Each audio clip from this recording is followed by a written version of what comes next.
Turning Point Madison County's mission is to get the proper information into the hands of the people needing help, provide guidance, emergency assistance, and needed ongoing support. And I'm broken down. Oh, life has got you twisted, turned around. I'm Kathy. This is my story. Growing up, I felt like I never fit in, and I was always a little awkward and backwards and clumsy. So I got into drugs and alcohol, which made me feel a little better, made me feel a little stronger.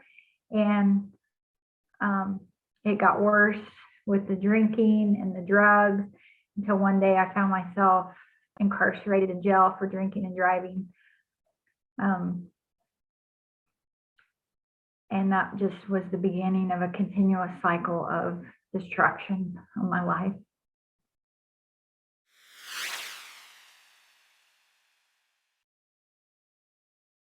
It was very humiliating, degrading, finding myself in the jail. They took my shoes, and I had in the jail that I was in was very dark and dirty and cold, and I felt alone. And it was humiliating being handcuffed. The handcuffs got tighter when I'd fight, and it was scary, and I didn't like it at all. I felt like I was alone and like a failure. I felt like that nothing I did was right, and I didn't want to be there, but I didn't know how not to be there. I didn't know how to do better. I felt like I wasn't gonna get out and drink again, but I did because I didn't know how not to.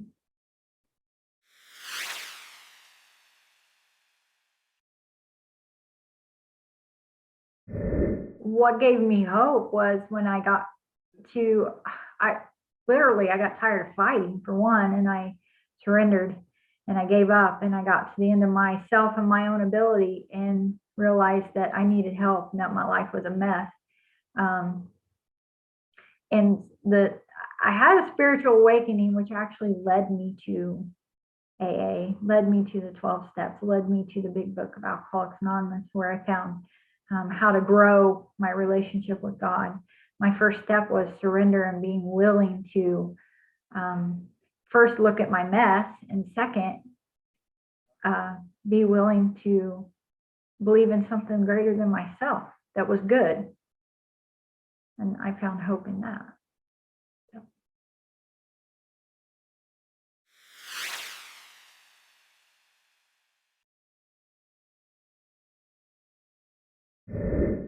My life today is different, and I found recovery. I go to meetings today, and I found a relationship with my higher power, so I don't have to continue to go down that path. I don't have to drink today. I don't have to use drugs. I found confidence in a relationship with my higher power, and I don't have to pick up and use drugs or go back to jail again.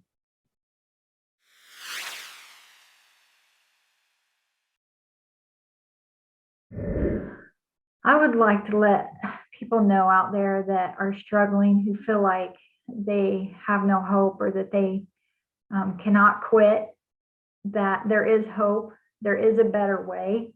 You don't have to stay there. I know when you say you're never going to do it again and you find yourself back there again, that don't quit trying. There is hope, and this today could actually be the first day of the rest of your life. You don't have to go back to that pit. There is a better way. So there's always hope. And believe me, if I can do it, anybody can do it. Because I really didn't feel like at one point in my life that I was ever going to get better. Today, I have hope, and I know I don't have to drink or use drugs or go back to jail again. So keep the faith and have hope.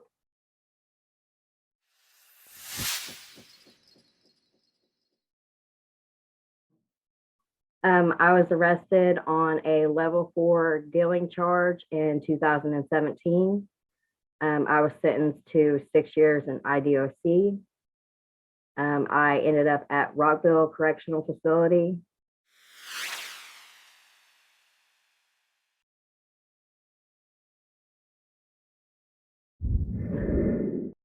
Incarceration in Rockville for me was hopeless. I didn't have any contact with my family whatsoever. I had 2 kids that I had no idea what was going on with them. So I got in and I got into the RWI program, and I really focused on myself and my recovery. And I eventually modified my sentence to the Grace House.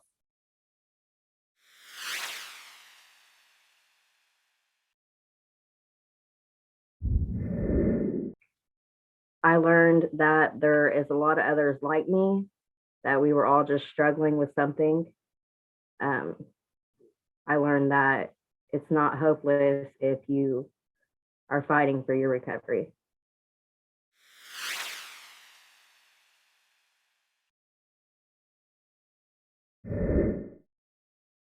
I graduated the Grace House program. I have my own house.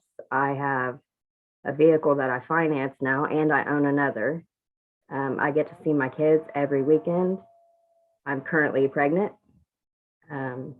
Life is good financially. My credit's getting better. My family loves me now. Like, I've restored my bonds with them. It means everything. It means a better life. I can actually be involved in this one's life where I messed up with my other kids. That they're going to have a mother that they can be proud of, that works hard, that's sober. They ain't got to worry about finding needles in the house anymore. Just an all around better life.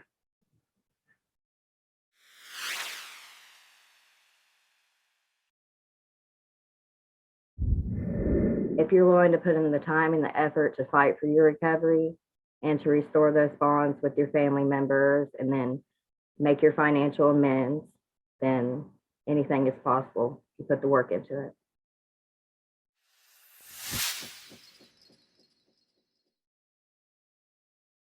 My name is Stacy, and this is my story. I am an alcoholic and drug addict. I was born into a life of addiction. My parents were both heroin addicts. I'm from Southern California, and I just picked up the cycle and I started doing meth. And by the time I was 16, I had a kid and a meth addiction, and I just I didn't want to stop. I was dysfunctional, crazy with a kid in abusive relationships. What I learned all about myself was that I wasn't good enough to have a stable boyfriend. I wasn't good enough to be a mother to my kid. And I went with that, and I became an unfit mother, and I became the worst person in the world. I moved like every 30 days. When I was little, the cops used to come and throw us out. We'd get evicted. My parents wouldn't pay rent. We'd live at motels. We'd have to check out at 11. And my life was just chaos. And I didn't know any better. That was addiction that I was born into.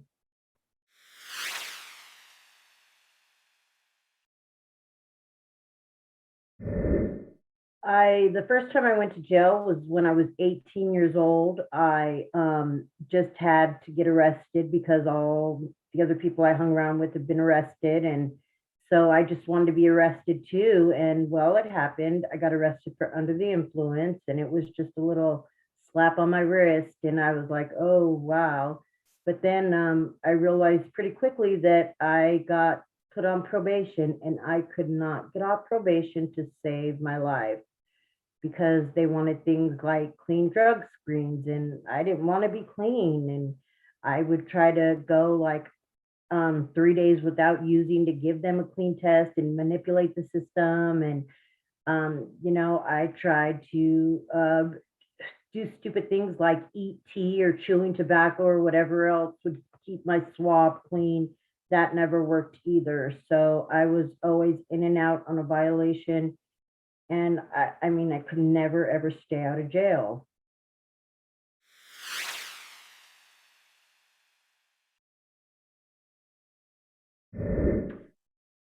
I learned how to keep going back and keep going back and keep going back and keep going back.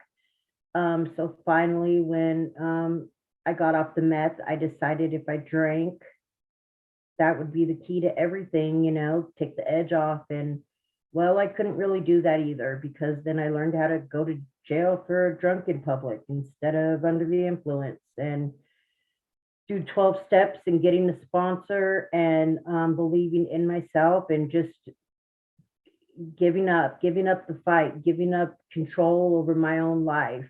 I learned how to be sober, and I had 7 days of sobriety that turned into 30 days of sobriety, that turned into 6 months, that turned into a year, that turned into 6 years. And I have a career, and I have a house, and I can turn on the lights and lights come on because the light bill's in my name. Like, I have kitchen utensils and a washer and dryer. And like, I use Tide laundry soap, and that still freaks me out. But, anything's possible with sobriety, recovery, sponsorship.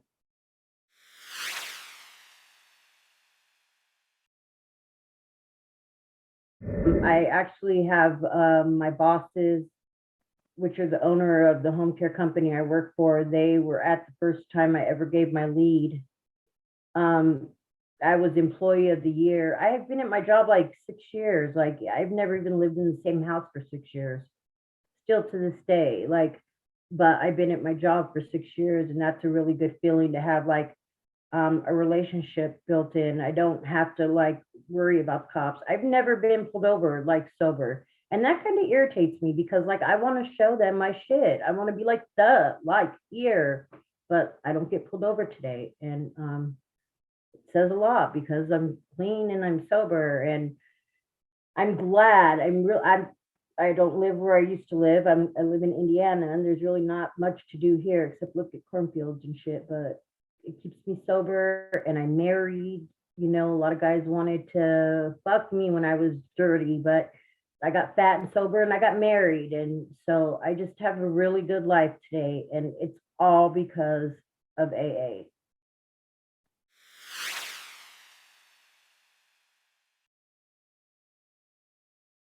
You have to do it now. I have never in my whole life met a drug addict that had $1 million in the bank, that used dope every day and thought their life was so swell, and it's just getting better by the day. And they have an unlimited supply of dope, and their parents love them, and their grandma loves them, and they don't steal anything, and they don't go to the pawn shops, and the cops love them. And life doesn't fucking work like that. Even if you're born into addiction like I was, you can get sober. I mean, you don't have to get sober, but then your life's going to be hell. It never gets better, ever, ever, ever, ever.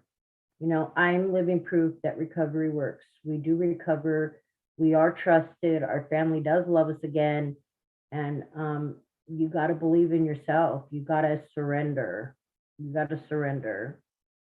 Trust the process. It works.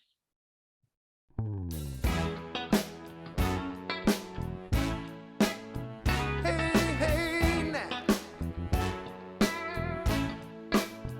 gather round. I got something to say to you. Listen, you don't know what's waiting, but it's waiting for you. Just what other people think drive the things you do. I'll let you in on a secret. Listen carefully, they're not thinking about you. They're not thinking about you. Walk out of the darkness into the light. Believe in yourself, you gotta put up a fight. You put your left foot out there in front of your right. Walk out of the darkness and run. Run to the light. Oh, oh. I won't let this world get